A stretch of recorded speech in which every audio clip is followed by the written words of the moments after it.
Bienvenidos a Cosmos y Libertad, el canal de las entrevistas de personajes que tienen mucho que decir.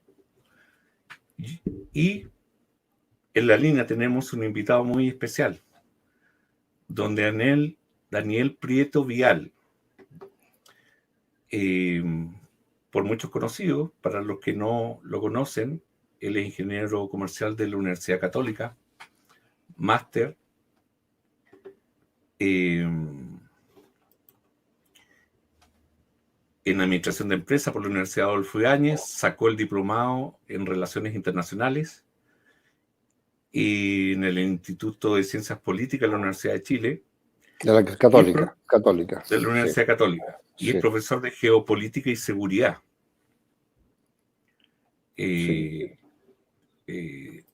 Grado que obtuvo en el Ejército de Chile, tengo entendido. Hace muchos años. Hace muchísimos años, correcto. Entonces, Daniel, fuiste invitado a este programa. Un poco en la introducción daba cuenta que las personas que son invitadas aquí son personajes que tienen no solo mucho que decir, sino que tienen un alcance de comprensión de la realidad y permite, en el fondo, realizar un diagnóstico más correcto de esto. A manera de introducción, nosotros actualmente estamos en un periodo, entre comillas, de pandemia, pero eso no es excluyente de todos los fenómenos gatillados a partir del 18 de octubre en Chile. Me gustaría partir de este análisis, Daniel, invitándote a reflexionar más o menos un poco para ordenar la entrevista. ¿Por qué crees que el 18 de octubre fue atacado Chile? Ya, mira, antes de contestarte a la pregunta, te quería contar que nosotros tenemos este Instituto Chileno de Análisis Estratégico Social, donde yo te he invitado a ti a ser miembro, y vamos a ver si cómo lo formalizamos la incorporación, que se dedica a pensar Chile en el largo plazo. Y una de las cosas que he estado haciendo últimamente es tratar de entender este rompecabezas, que tenemos ahora. Tenemos casi todas las piezas, pero no todas, para hacer una hipótesis, una teoría, un modelo de lo que está pasando y cuáles son los factores que están influyendo. Nosotros vimos el 18 de octubre un estallido de violencia. Yo no creo que sea un estallido social, y que viene derivado de una serie de experimentos previos. Un pocos días antes se había producido una escalada en el Instituto Nacional en distintas etapas de desórdenes y de violencia, incluyendo ataques con bombas Molotov a las aulas e incluso hasta la rectora del colegio. Y días antes también se había iniciado un proceso gradual de traspaso de torniquetes en el metro para demostrar rebeldía, en que ellos fueron evaluando que no había reacción o no había reacción efectiva, por lo tanto pensaron que podía hacerse una escalada mucho mayor.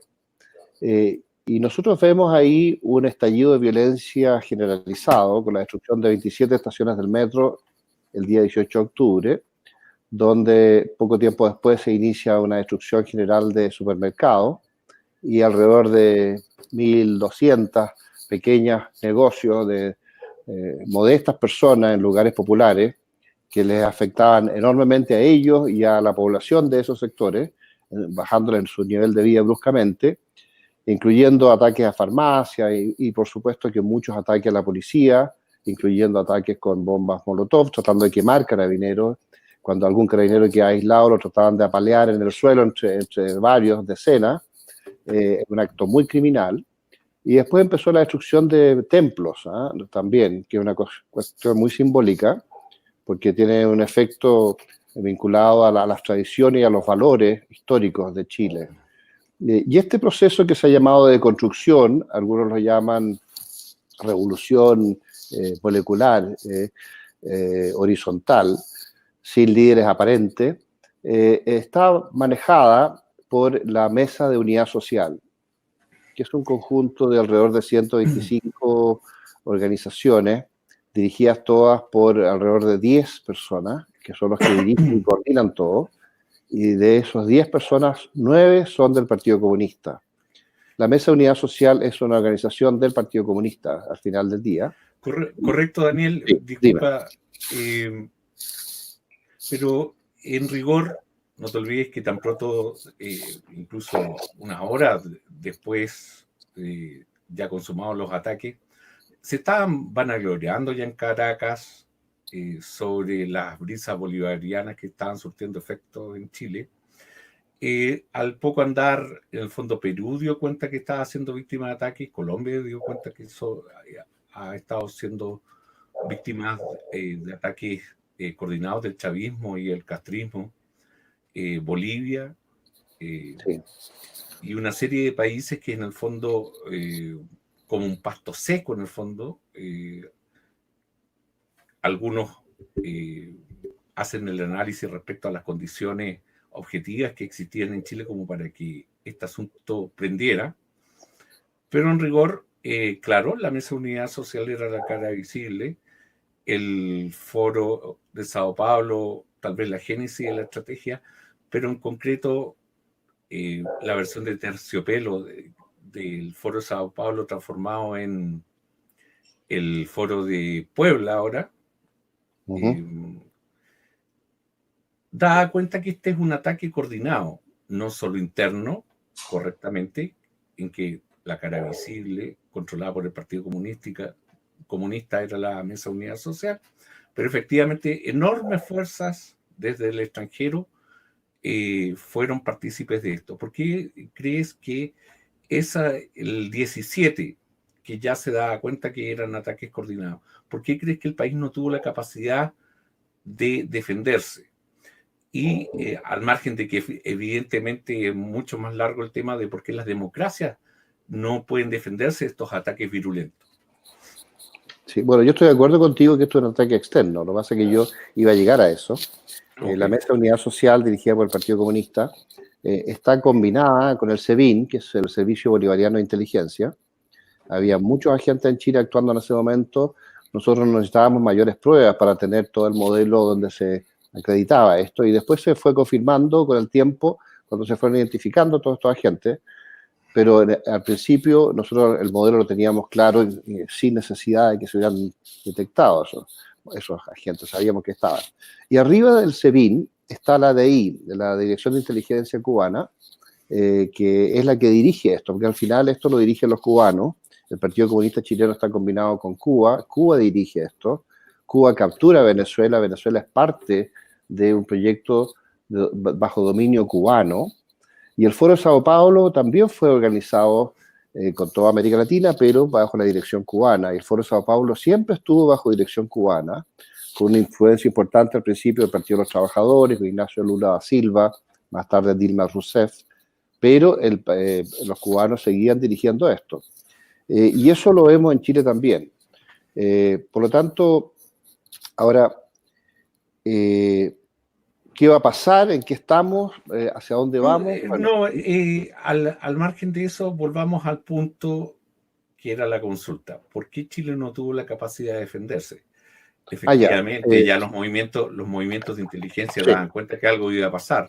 El presidente recibió un informe, el Ministerio de Defensa estaba al tanto, como el Instituto de Derechos Humanos, un organismo del Estado con sueldos millonarios, traía, junto a su planificación de tráfico ilegal y tráfico de personas, traía entre medio algunos regalitos como generales chavistas. Es decir, todos estos movimientos, en el fondo, que aparentemente son subterráneos, en el fondo eran un tora-tora, como decían por ahí en algún programa.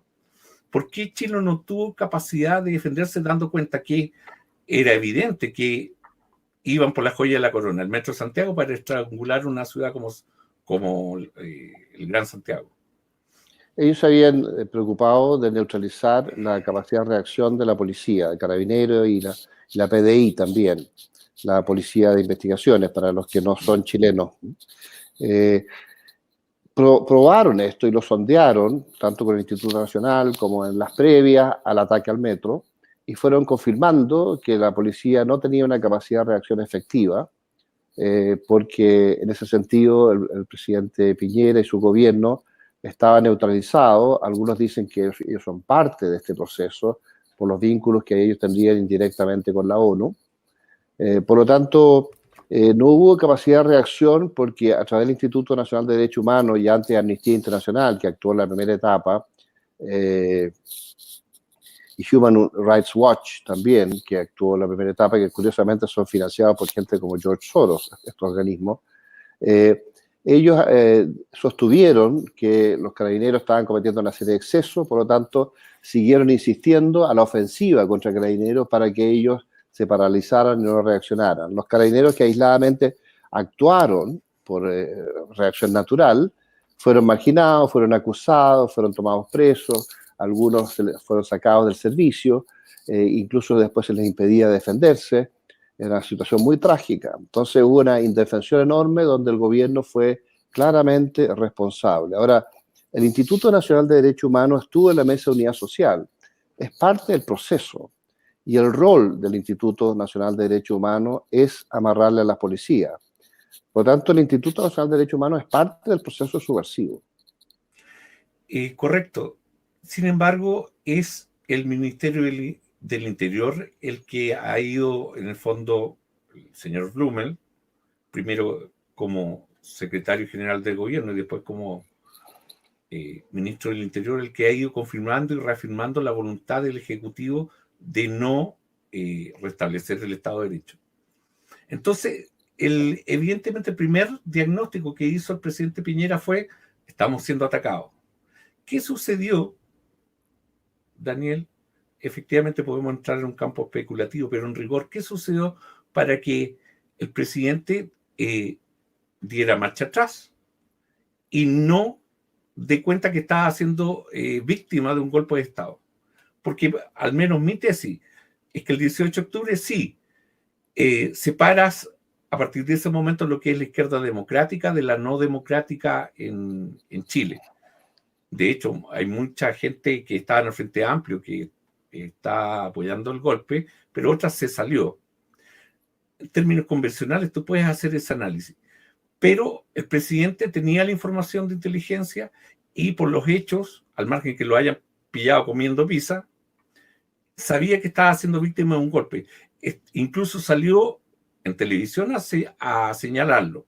Los otros países también compartieron el diagnóstico. ¿Por qué el presidente se retractó y tú dices que se ha sumado a la fila de los golpistas? Yo no lo sé, realmente. Hay mucha especulación al respecto.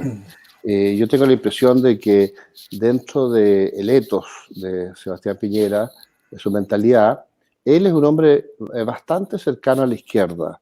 Incluso él admira a muchos líderes del Partido Comunista y lo ha sostenido históricamente.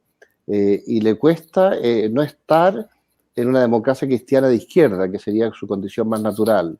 Y si se metió al final al Partido Nacional y trabajó con Renovación Nacional y trabajó con la derecha, fue porque no le permitieron en los años 90 postular por la democracia cristiana y él se vio obligado a postular a través de la derecha. Y esa es la trayectoria que él tiene después. Se nota en todas sus actuaciones como senador, las líneas que él va fijando.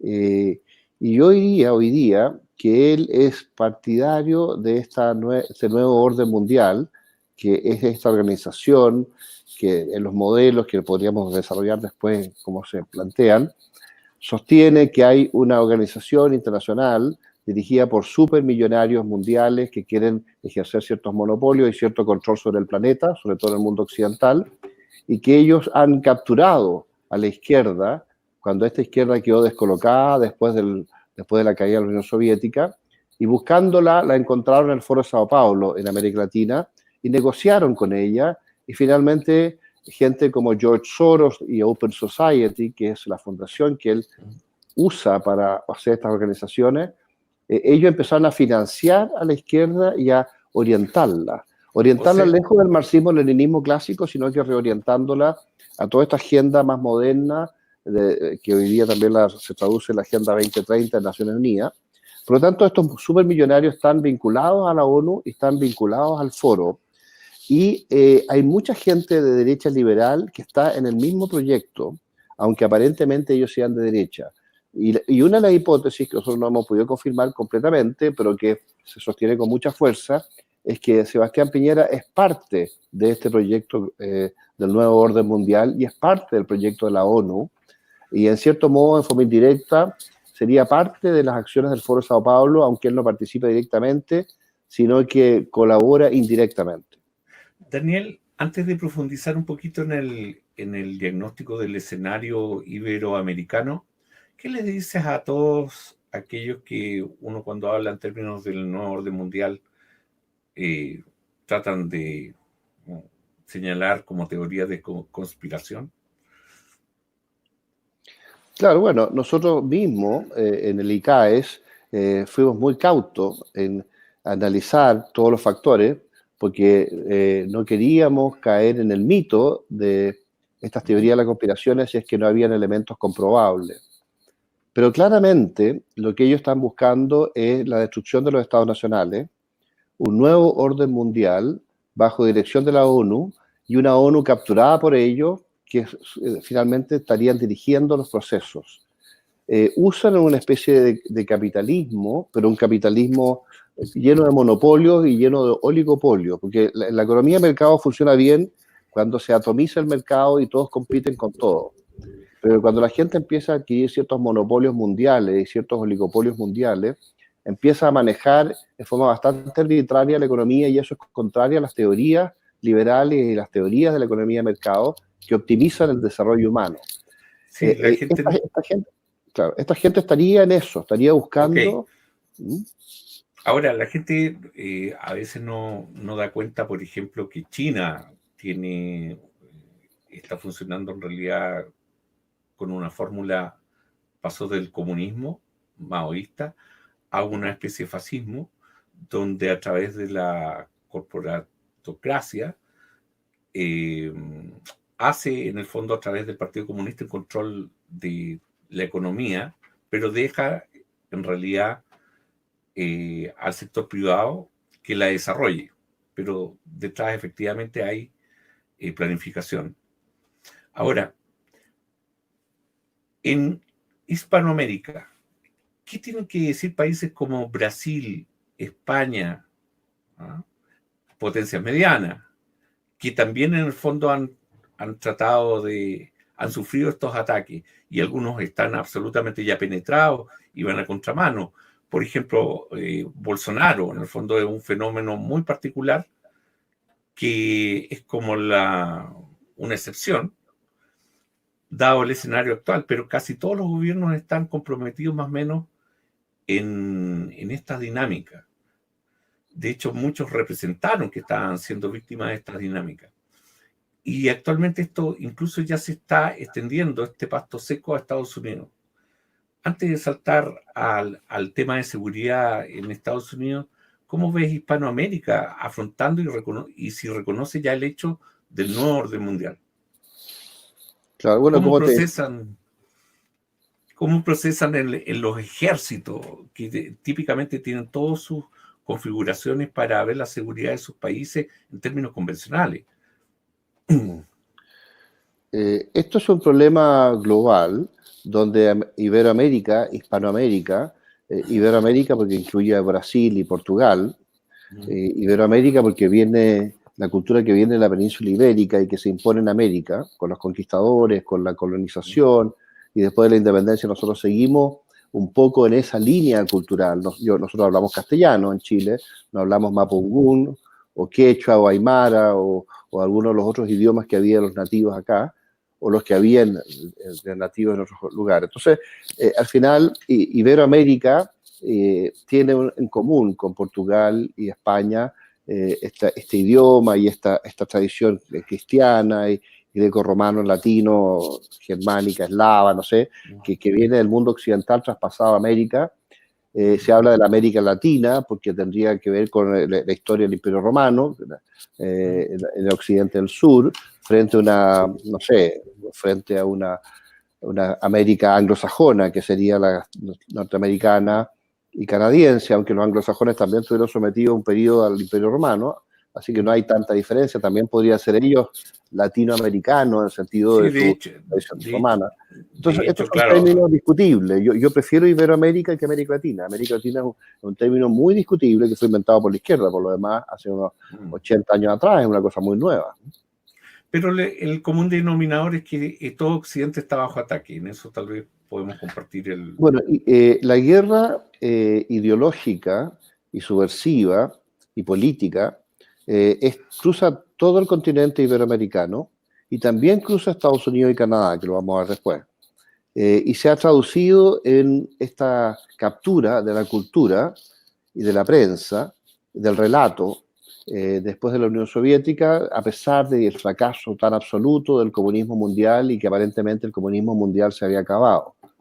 Efectivamente, el comunismo se acabó en el mundo, pero no se acabó en América Latina.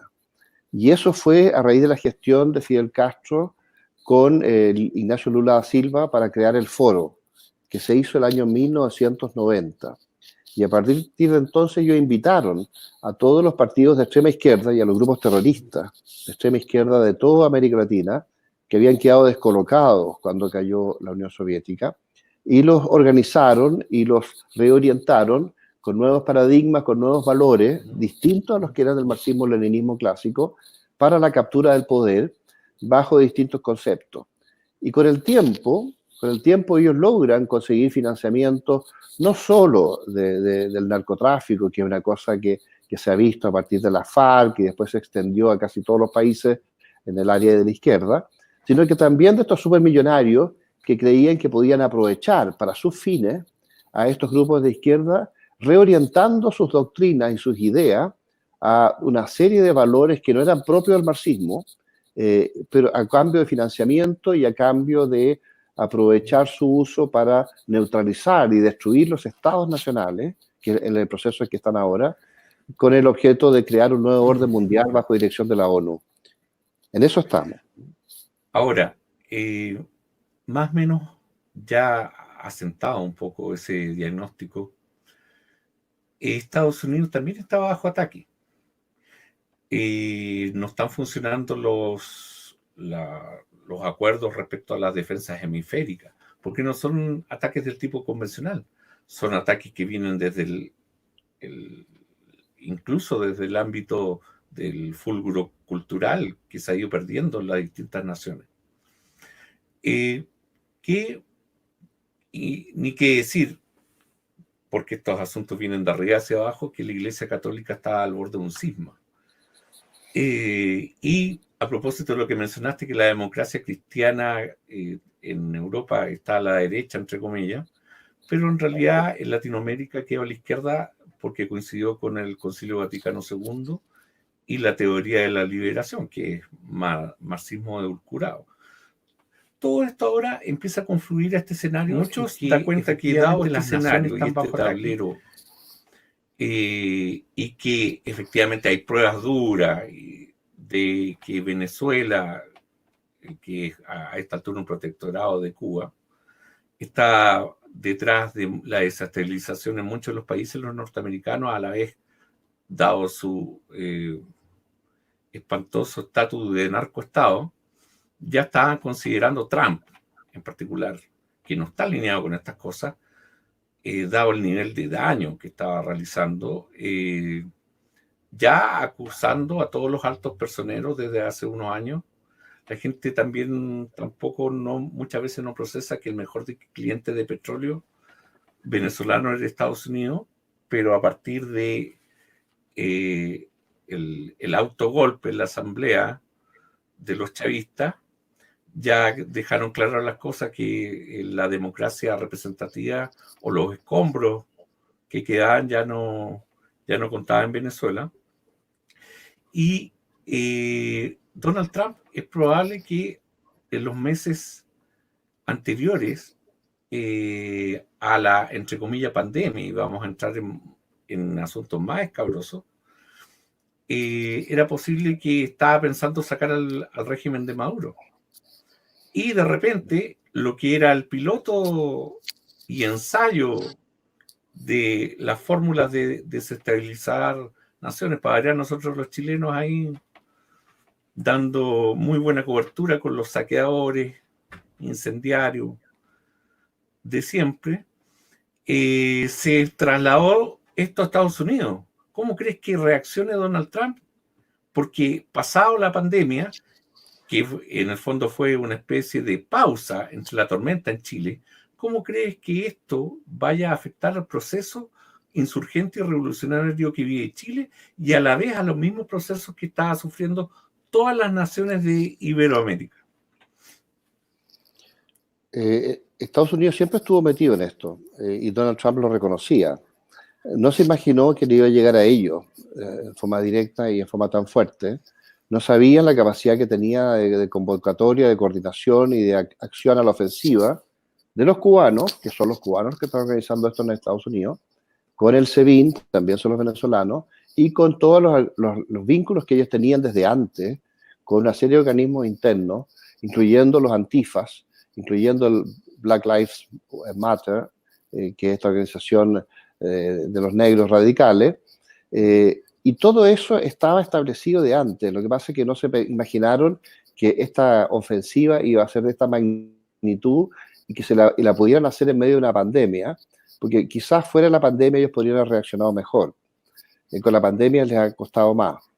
Pero lo que te quiero decir es que al final este es un conflicto que cruza toda América Latina. Es un conflicto panamericano, no solo iberoamericano. Incluye Estados Unidos, incluye Canadá. Y es muy evidente en las universidades, donde las universidades crecientemente, igual que en Chile, crecientemente han sido capturadas por la izquierda y monopolizadas por la izquierda, incluso con muchas presiones irregulares donde ya no hay libertad. Las personas que no son de izquierda en la universidad, los jóvenes que pretendan no ser de izquierda hoy día en la universidad, en Chile, en América Latina, o en Estados Unidos o Canadá, lo pasan muy mal. Sufren todo tipo de persecuciones y todo tipo de acoso y todo tipo de arrinconamiento, hasta el punto que les puede ser difícil seguir la carrera o terminarla, a menos que sean carreras como ingeniería o ciencia o física, en fin, donde la ideología casi no influye. Y eso lo estamos viendo hoy día. Y este fenómeno también se da en toda Europa, y te quiero cerrar diciendo que en general es un fenómeno occidental. Y es también, en cierto modo, un reacomodo de la civilización occidental, donde hay un grupo que quiere controlarla, y es un fenómeno más bien occidental, y no es del mundo islámico, no es de China, no es de la India, es solamente occidental, tampoco es de África. Te lo menciono porque hoy día hay un conflicto de civilizaciones. La China es un país, pero también es una civilización, por la cantidad de habitantes que tiene y por toda su tradición histórica y por su nivel de influencia en la periferia, en el este de Asia. La India es un país, pero también es una civilización. Y China y la India son dos grandes civilizaciones, distintas a Occidente y distintas al Islam. Y son una de las 4 o 5 civilizaciones que están actuando en el mundo. La africana es otra civilización, que diríamos que es una civilización que no influye, que es muy pobre, que está desde que fue, no sé, colonizada en el siglo XIX por los occidentales, ha estado muy controlada, muy dominada, en una época por los europeos, ahora se están metiendo mucho los chinos, entre medio se influyó mucho Estados Unidos, Francia. Al margen que efectivamente es un proceso en muchos aspectos estrictamente occidental, muy relacionado con civilizaciones que pierden confianza en sí mismos, y se ha visto en el pasado en lo que sucede en estos procesos de descomposición, para el caso inclusive de Occidente de descristianización. En rigor también hay un elemento que cruza todo esto, que es el choque de la próxima probable nueva potencia hegemónica mundial, que es China, que es un choque con los norteamericanos. Ni que decir que la pandemia, entre comillas, la pandemia, ¿acaso no es una guerra biológica ya abierta, Daniel? Sí, bueno, yo soy de la teoría de que China puede que no esté en esto. No te digo que no esté, pero puede que no esté. Toda la argumentación, incluso de Donald Trump, de que China está involucrada en este proceso, a mí no me convencen. Lo que le pasó a los chinos es que se les escapó un virus que ellos habían capturado en Occidente y que ellos habían estado operando en sus investigaciones para la guerra biológica global. cualquier vanguardia tecnológica en el área biológica global ¿Crees que fue un que accidente, se Daniel? desarrolle, cualquier virus de este tipo que se desarrolle, los chinos tratan de comprarlo, tratan de adquirirlo, tratan de tenerlo. Y ellos tienen un banco de virus Sí. de estos desarrollados en Occidente en general. Sí, están para patentados en Occidente. Sí, Y ellos sí. salieron a comprar en los 90 y 2000 como todo lo que pudieran en armas biológicas. Los chinos tienen una política de capturar todas las tecnologías y después Correcto. tratar de desarrollarlas ellos, porque ellos tienen este proyecto de ser el imperio dominante planetario en el siglo XXI. Calcula que lo van a lograr ahora, luego, el año 30, 35, algunos dicen, otros un poco después. Otros dicen que las superpotencias de Estados Unidos y China va a convivir, ambas como superpotencias en rivalidad durante el siglo XXI. Pero en general hay una creencia de que China va a ir creciendo y Estados Unidos va a ir declinando en términos relativos. Y este es un fenómeno occidental donde China en parte es espectador y en parte es actor, porque como existe esta globalización, la globalización hace que todos sean actores al final. No te puedes quedar afuera. Sí. El paciente cero se identificó en un mercado a 150 metros de este laboratorio Sí, que efectivamente se le escapó el trabaja virus. con estas armas biológicas en Wuhan. Desde un principio, efectivamente, toda la prensa mundial hegemónica que trata de imponer sus editoriales de cuentos de hadas, por decirlo suave, vaciló entre que les quedó el murciélago a media cocción, a que esto no era natural, cuando en realidad todos los virólogos y especialistas hablan de que las mutaciones requieren sobre 800 años para producirse. Sí, ¿Realmente tú crees que fue un accidente? Eso es lo que no sabemos, pero no lo podemos asegurar. ¿Te fijas? Hay una teoría de que dice que esto es un proyecto chino para dominar el mundo y es parte de una guerra política, biológica, viral, en fin. Nosotros no estamos seguros de que eso sea así.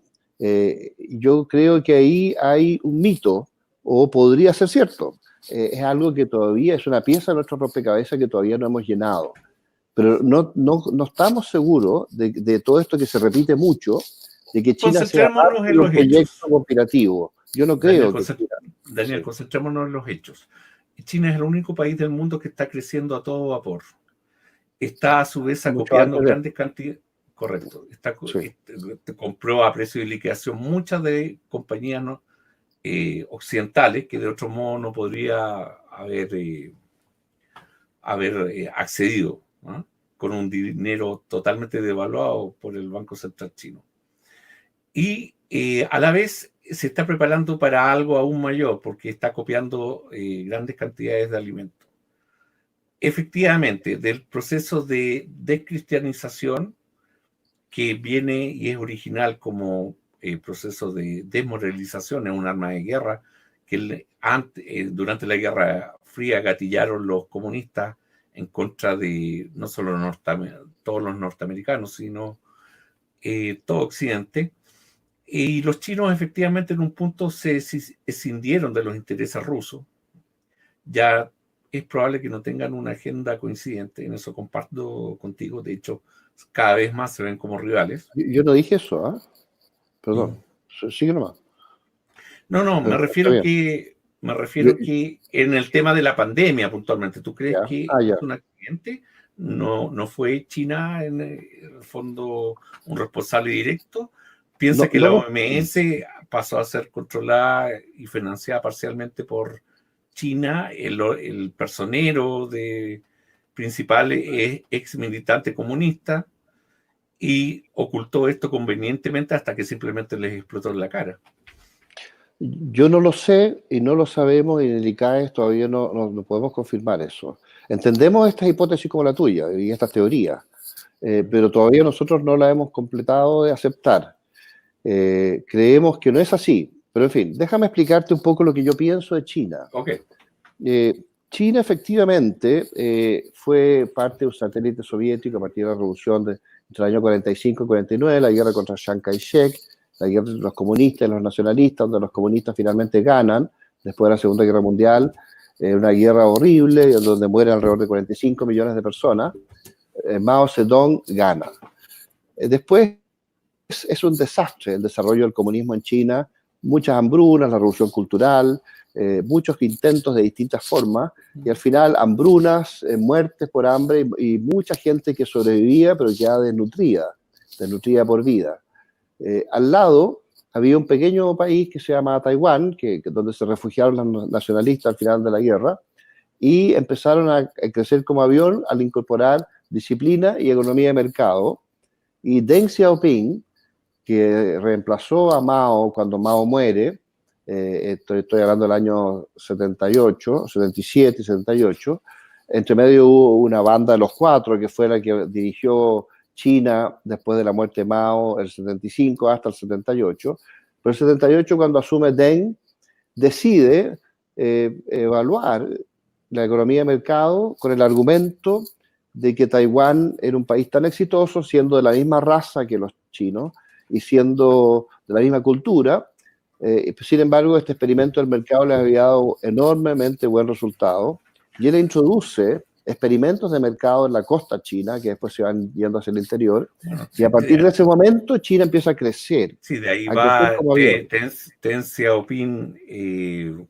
¿Qué importa de qué color es el gato mientras caza ratones? Pero además Deng se alió con Estados Unidos y con Occidente, sí, claro, en general, en contra de la Unión Soviética.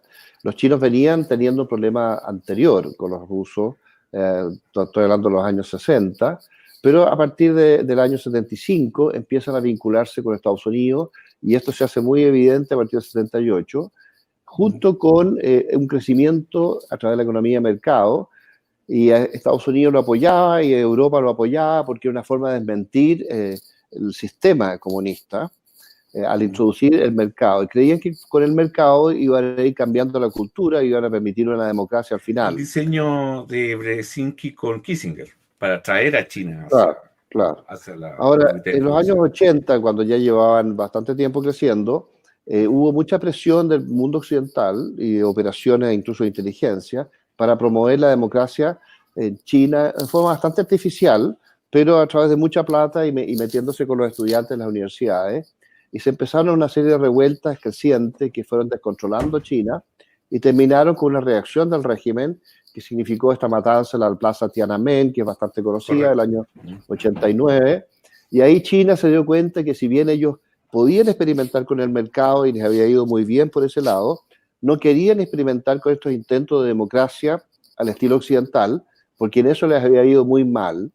Y ellos, aunque no creían en el comunismo clásico porque sabían que era un fracaso desde el punto de vista económico, sí creían que China nunca había tenido democracia en su historia, siempre habían sido imperios dictatoriales, e incluso con Chiang Kai-shek, con su régimen nacionalista.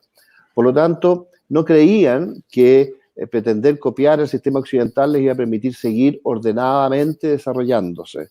Entonces les bajó un pánico y controlaron el país para garantizar que no se interrumpiera esta alta tasa de crecimiento, porque ya estaban sacando a millones de personas de la pobreza y no querían interrumpirlo.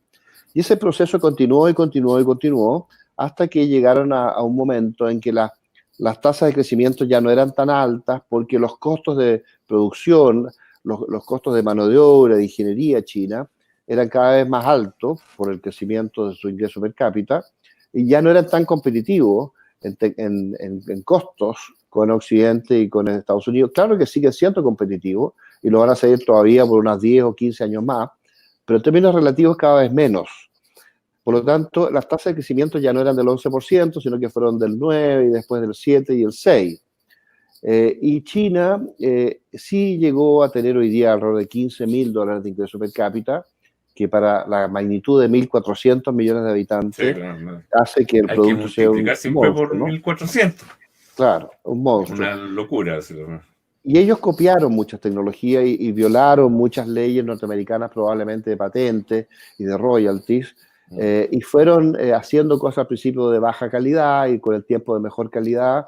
Después fueron perfeccionándose y obsesionándose por copiar una política de copiar las calidades que tenía Japón o que tenía Alemania, hasta llegar a un nivel hoy día en que ellos están en el borde de la máxima calidad en algunas áreas y paralelamente desarrollando cada vez más investigación y desarrollo propio ya no todo copiándolo, sino que haciendo tecnología y desarrollo científico y tecnológico propio. Y hoy día están en una competencia en la vanguardia mundial, tú lo sabes muy bien, por el 5G y una serie de otras áreas. Y China es un ejemplo de éxito y de haber sacado, hoy día se calcula que ya han sacado a 700 millones de personas de la pobreza y le faltan sacar otros 700 millones. Pero tú consideras que el régimen de gobierno, los chinos simplemente dan cuenta, o que hay un emperador en China, un zar en Rusia, nada nuevo bajo el sol, y en el fondo los chinos no, es una no transformación están por... muy grande. Los chinos hasta principios del siglo XIX todavía era un imperio bastante rico y bastante próspero. La decadencia de China viene en el siglo XIX. Se acelera con la guerra del opio contra los ingleses, que fue entre 1838 y 1843, donde los ingleses los obligan a aceptar el opio, se masifica la droga dentro de China y se debilita China. Viene una serie de crisis internas y los occidentales crecientemente empiezan a controlar la costa y ciertas áreas de China y la humillan. Y a raíz de eso se producen estas reacciones con todas estas revoluciones nacionalistas y más tarde... Correcto, tú no ves en un escenario la isla de Formosa o en el mar de China más un choque probable en términos más convencionales entre las fuerzas occidentales y esta China que parece que se quiere devorar el mundo. Bueno, eso es posible, sin duda. Los chinos tienen como objetivo controlar Hong Kong, que lo están haciendo ahora. Sí, están tratando... Los ingleses ya habían llegado a un acuerdo que durante 50 años se iba a mantener un régimen, pero no se pudo hacer porque también Occidente, en cierto modo, empujó exageradamente, a mi juicio, las revueltas internas hasta hacer incontrolable la vida en Hong Kong. Entonces China, que al principio yo creo que estaba dispuesta a cumplir el compromiso, pero cuando se dieron cuenta que estaban usando este compromiso para desestabilizar China desde Hong Kong, después de 3 o 4 años de revuelta, han ido perdiendo la paciencia y decidieron que el sistema no funciona con ese acuerdo, que los que han violado el acuerdo no son ellos precisamente. Pero recuerda en rigor que cómo iniciaron en Hong Kong la protesta fue a través de imponer una medida en que son chinos, efectivamente muchos son de los nacionalistas que arrancaron de la China comunista, pero ellos llegan desde hace muchos años con otra mentalidad y no les crean al gobierno chino que permitir que sea procesada una persona sin pruebas por atentar contra la seguridad del Estado chino, sea para que saquen al ciudadano de Hong Kong y se lo llevan a la China, entre comillas, no, sin duda. ¿No crees que los ciudadanos de Hong Kong tenían buenas razones como por tratar de oponerse a esto? Claro, pero era inviable por las proporciones de gente. Ellos eran mucha gente, pero eran 16 millones de habitantes frente a los 1.400 del lado. Y efectivamente tenía un nivel de vida muy alto, pero ese nivel de vida han sido equiparados por las ciudades de la periferia. Entonces ya no hay esas diferencias que habían hace algunas décadas atrás. Disculpa, Daniel, te dejo otra imagen, que es lo que creo yo. Ya en el fondo, tú me quieres imponer tu idea, está bien. No, para nada. No tenemos que estar de acuerdo en todo. No, al contrario. De hecho, ni siquiera va a confluctuar la imagen que te voy a colocar.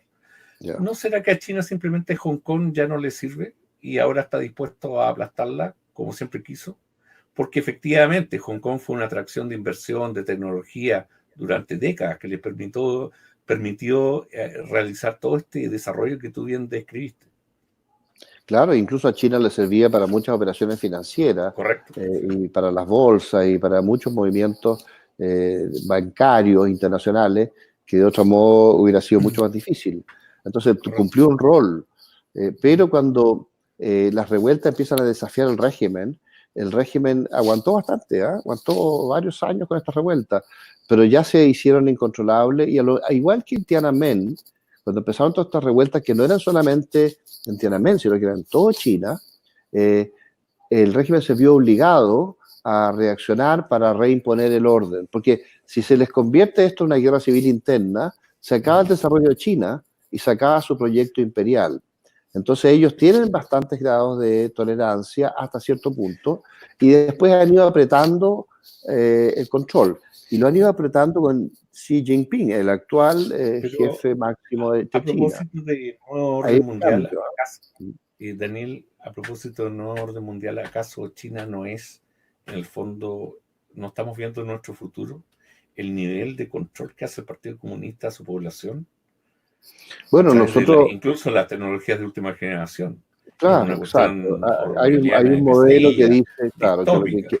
que lo que quieren los Rockefeller, los Rothschild, los George Soros, que es el operador que dirige todo esto, lo que quieren ellos es controlar a la población mundial con tecnologías muy parecidas a las que se usan en China, pero el origen es distinto y las motivaciones son distintas.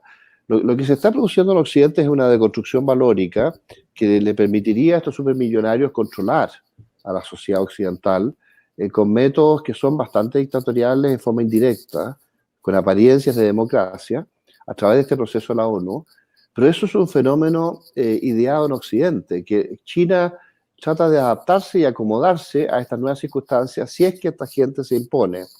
Y si no se imponen, si se impone la resistencia, si se imponen gente como el programa Q que desarrolla Donald Trump, no sé si tú conoces el programa Q, pero sí. El programa Q es el plan que tiene la resistencia en Estados Unidos frente a lo que ellos llaman el Deep State o el Estado Profundo, sí, claro. Muy vinculado a los demócratas, unos demócratas muy financiados por George Soros que han sido capturados de forma gradual y creciente en los últimos 7 u 8 años, porque es una cosa bastante reciente.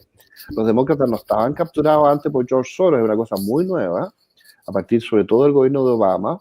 Y ese fenómeno de control por estos supermillonarios dirigidos como gerente general, digamos, por George Soros, es un fenómeno nuevo en Occidente, muy rápido y muy inesperado. Y los chinos miran esto con sorpresa y se tratan de adaptarse. Todos estos proyectos, ojo, efectivamente corresponden a una corriente filosófica y religiosa mucho más. Voy a hablar en términos contemporáneos para que la cuestión no los eugenesistas, toda la línea de la sociedad fabiana. Ahora la gente ya lo ve abiertamente, con Bill Gates y compañía, en el fondo tratando de ofrecer sus mejores fórmulas de disminución de la población. Esta cosa efectivamente a los demócratas los ha derruido y efectivamente ahora parece que simplemente están por no respetar y quieren derrocar. De hecho, ya le presentaron una acusación de destitución, un impeachment a Donald Trump. Entonces, efectivamente, yo creo que los norteamericanos ven con muy malos ojos que los chinos se puedan poner del lado de sus enemigos. Efectivamente, son cosas que pueden ir con cuerdas muy separadas, pero a veces se cruzan. ¿Cómo lo ves tú, Daniel? Claro que se cruzan, pero yo sí creo que en su origen son cuerdas separadas. Lo que ocurre es que quizás un problema que tuvo Trump es empujar demasiado y arrinconar demasiado a China.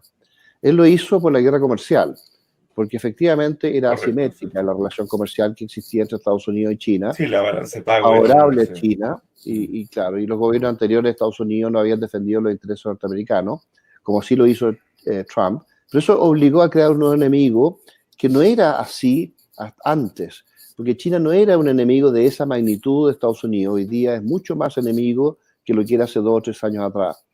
Ahora, ¿por qué está el enemigo de China? Un poco porque ha sido empujado a hacerlo, no necesariamente porque ellos querían. A ellos lo que les interesaba era la paz, el orden y seguir creciendo. En la medida en que ellos siguieran creciendo, iban a ser esta superpotencia dominante. En la medida en que hubiera conflictos entre medio, ellos podían abortar su desarrollo. Si es que se crea una guerra de distintas escalas, por ejemplo, por Taiwán o por Corea o por el Mar del Sur de China, conflictos con la India, no sé.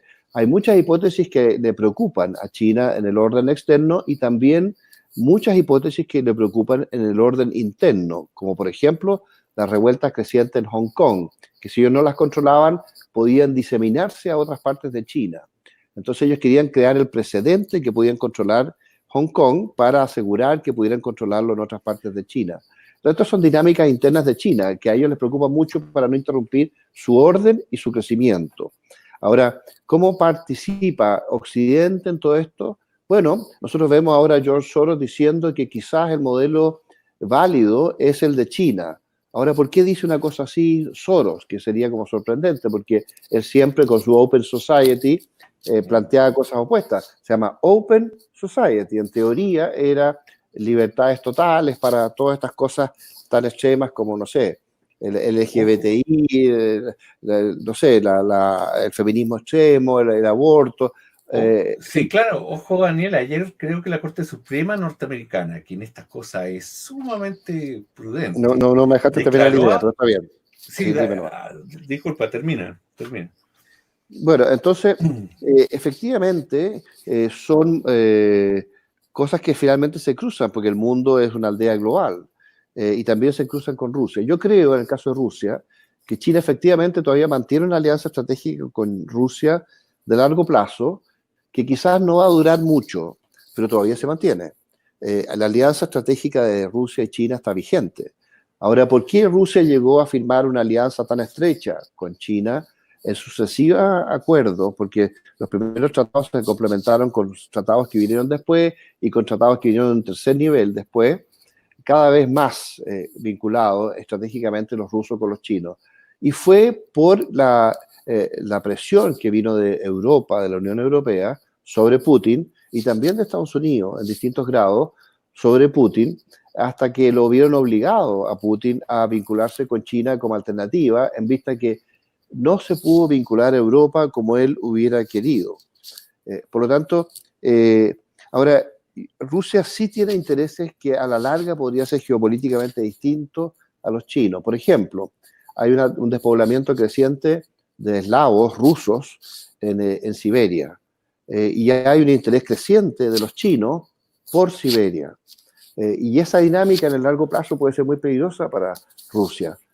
Todavía no lo puede ser completamente porque tienen un dominio de las tecnologías de armamento nuclear, en fin, que le permitirían a Rusia defenderse en Siberia e imponerse frente a China en esa área. Pero eso puede ir cambiando en el tiempo, a la medida que los chinos dominen tecnologías de punta creciente y se convierta en una potencia militar cada vez mayor. Pero por ahora, ¿por qué Occidente presionó tanto a Rusia? Rusia fue empujado a aliarse con China. Pero Rusia no ha perdido su alianza con la India y está tratando de recuperar ahora nuevos niveles de alianza con la India, porque de repente vio amenazada su alianza tradicional con la India, porque Occidente, sobre todo Estados Unidos, ha estado tratando de pololear o tratando de capturar a la India como un socio estratégico frente a China, en combinación con Australia, con Japón, para crear una especie de periferia que pueda confrontar este imperio dominante creciente que es China. Y eso es una dinámica que está en pleno desarrollo en este momento. Correcto. Daniel, un poco para ir terminando, evidentemente las potencias emergentes lo primero que hacen es tratar de asentarse en el terreno, particularmente los polos, por razones estratégicas, así como hizo Alemania en los 40, la Antártida, y China, que dado la presentación que hizo Argentina por sus pretensiones marítimas y sobre la Antártida, ¿qué crees tú que juegue China en este tango que en realidad no es de dos, es de tres, diría? Ya, bueno, la Antártica es un problema, es un gran signo de interrogación que va a pasar. Nosotros debemos aumentar nuestra presencia y nuestra estrategia para poder sostenernos ahí, para poder controlar la península antártica, porque somos el país más cercano. Tenemos un gran dominio del manejo de cómo operar en la Antártica, pero no tenemos los recursos para competir con superpotencias mundiales como China, como Estados Unidos, y ni siquiera la Unión Europea, pensando en Inglaterra, que tiene este rol de intervenir en la Antártica. Y una Argentina que, a pesar de que está tan desacreditada y tan destruida económicamente, tiene una magnitud poblacional y de superficie, en fin, que en la medida que Argentina algún día se pueda recuperar, puede ser extremadamente difícil para nosotros competir con Argentina en la Antártica, a menos que lleguemos a algún tipo de acuerdo, algún tipo de acomodo. Pero yo creo que si bien los fenómenos geopolíticos de mediano plazo, como lo de la Antártica, son claves para Chile, lo urgente es si vamos a sobrevivir ahora, en medio de esta revolución que está detenida, entre paréntesis, por la pandemia, pero que va a volver. Y así como se está desarrollando, sí. Pero a propósito, ¿no fue después, un par de semanas después, que de la reunión del Foro de Puebla, en que personeros como Ominami, Insulza, hablaron con los kirchneristas? Seguramente dentro de su agenda no fue activar el tema de la Antártida. Sí, bueno, hay una hipótesis que sostiene que el foro le pidió al presidente Fernández de Argentina que capturara y tratara de colaborar a imponer el socialismo del siglo XXI en Chile. Y hay muchas formas para hacer esto. Desde luego, el apoyo político al Foro de Sao Paulo en Chile y a los agentes que están operando en esta revuelta, que podría volver ahora en septiembre. Otra fórmula es crear incidentes fronterizos o crear condiciones geopolíticas en la Antártica, en campo de hielo y en otras partes. Esta plataforma marítima continental que se proyecta a las 350 millas es otra forma que se podría activar ahora para crear tensiones en esa área. Algunos dicen, y esto son hipótesis que nosotros tenemos que estar revisando y viendo si son ciertas o no por los datos que vamos acumulando, algunos dicen que podría llegar hasta crearse un incidente fronterizo, y por lo menos que el gobierno de Argentina buscaría eso, con Chile, porque al foro le convendría un incidente fronterizo entre Argentina y Chile para amarrar a las Fuerzas Armadas enlazarse en un conflicto vecinal entre ellos, no necesariamente porque se desarrolle el conflicto, sino que por una situación de tensión previa que los obliga a desplegarse.